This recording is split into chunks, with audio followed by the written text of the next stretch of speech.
Ya Ustaz, untuk pepatah untuk supaya kirim itu bukan Islami Ustaz. Karena kita diperintahkan tuh yang memperbanyak sedekah itu. Ya. Ya itu aja.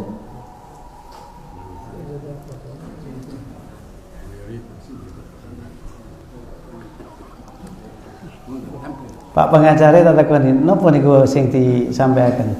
Pokoke kirim mboten sedekah. Ya, jadi memang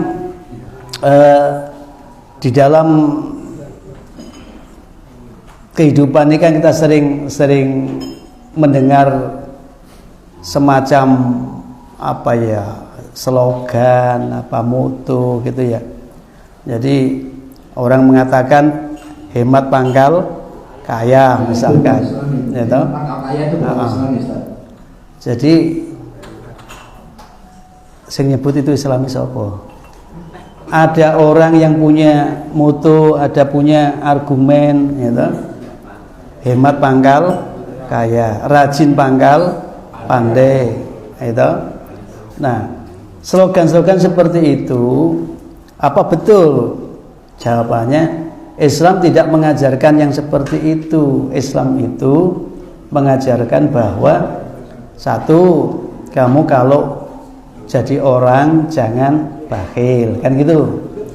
Karena orang yang bakhil itu tidak pernah bisa menikmati anugerah Allah yang diberikan padanya. Ya, oleh disimpan tok gak dinikmati ya. Itu siapa yang bakhil maka dia bakhil pada diri sendiri. Ya, itu konsep Islam. Ya. Kalau kamu berbelanja janganlah berlebihan, mubazir, mengibdar, ya. Kemudian juga jangan yaktur, jangan irit banget, ya. Ya, irit banget tadi kemudian misalkan dimaknai hemat, yo, irit kok hemat, bukan, itu. Maka di antara itulah kamu harus berbelanja, ya. Jadi tidak terlalu irit juga tidak terlalu royal, ya. Itu konsep dasar yang ditawarkan oleh Islam supaya kamu bisa menikmati hidup ini, gitu. Kenapa? Karena tidak semua yang ada di hadapanmu harus kamu habiskan sendiri. Masih ada kawanmu, ada tetanggamu, ada saudaramu yang mereka itu punya hak atas apa yang kamu punya, ya. Tadi kemarin saya ketemu dengan seorang ibu yang bercerita di sini nih di Jalan Dr. Sutomo ini ada orang kaya punya banyak asrama disewakan, pokoknya umpama turu tok iku wis duit itu teko dhewe-dhewe, ya. Duit itu teko dhewe-dhewe. Ndak punya anak. Terus ada anak yang sekolah, kuliah di asramanya dia. Itu menurut dia kok ngaji tok anak itu.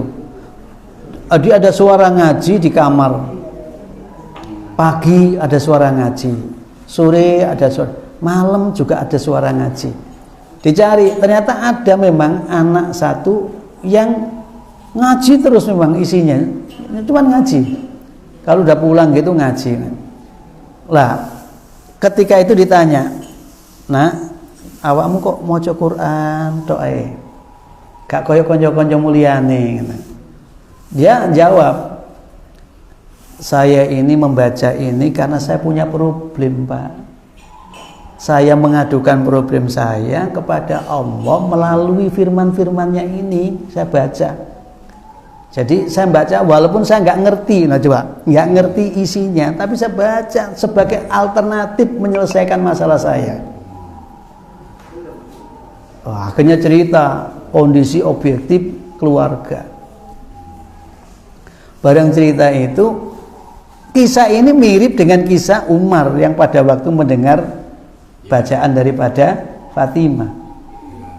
Ketua atau begitu dengar ini, orang yang kaya ini akhirnya tertarik Dengan tertarik itu dia tanya mana rumahnya, tanya ibunya, tanya bapaknya. Akhirnya dia temui ibunya, dia bilang, "Bu, boleh nggak anak ini saya jadikan anak saya?" Sehingga seluruh apa yang menjadi kesulitan dia itu teratasi oleh ini, orang tua asuhnya ini. Bahkan ketika tahun lalu itu lulus, kemudian sudah bekerja, sekarang sudah punya mobil, punya rumah, ya toh, disediakan rumah dari orang tua asuhnya. Loh, ini kan kadangkala akal kita itu kan nggak jangkau ya, nalar kita itu. Awak dewi kini dikei nasib sing gak pati enak, melayu nang dukun ya. Loh, lah teko nang Pak Kiai minta nasihat, ujung-ujungnya itu Pak Yai amalan nopo sing saged kula damel. Padahal Quran tadi udah bilang walam yaj'al lahu iwaja. Ini awak melo Al-Quran, baca Quran dengan tulus semata, ya Allah engkau yang menghadirkan semua keadaan dalam hidupku. Kemudian itu dia pasrahkan. Ya kayak Ashabul Kahfi ini. Ashabul Kahfi ini kan luar biasanya itu ketika menghadapi tekanan-tekanan dari kekuasaan yang tidak mungkin dilawan dengan kemampuan diri mereka. Mereka hanya berdoa, ya Allah, aku minta perlindungan dengan engkau, jangan sampai keyakinan saya, amalia saya ini terampas. Satu-satunya kekayaan saya hanya iman dan amal soleh saya ini. Saya nggak punya apa-apa sudah dalam kehidupan hegemoni sosial politik budaya yang berkembang di masyarakat saya. Karena itu saya pertahankan masuk ke gua ini. Sampai makanya diikuti sama apa itu? Anjing kan? Mula sampean ojo ngenyek asu. Oh, ono asu mlebu swarga. Ya toh? Walaupun sampean kalau lu, Pak, di hadisnya itu kan anjing itu najis ya, gitu loh. Sak najis-najise asu sik ono sing mlebu swarga. Awak-awak dhewe durung karuan sing rumangsa suci semuci gini nih ya. Jadi maksud saya slogan-slogan, moto-moto yang ada di masyarakat itu kadangkala itu adalah iwaj, itu tikungan-tikungan dan belokan-belokan yang akan menjerembabkan kita dalam kenistaan ya. Karena itu tadi saya bilang ono sing opo yo iya nek hemat itu pengertian terpangkal kaya ngono yo. Ya ora ngono to, nyatane akeh wong sing eman miskin sak lawase. Ning donya akeh duwite tapi gak iso ngrasake. Ning akhirat apa maneh wong gak tau sedekah. Gitu. Karena tadi itu ibarat menggam air tidak menetes.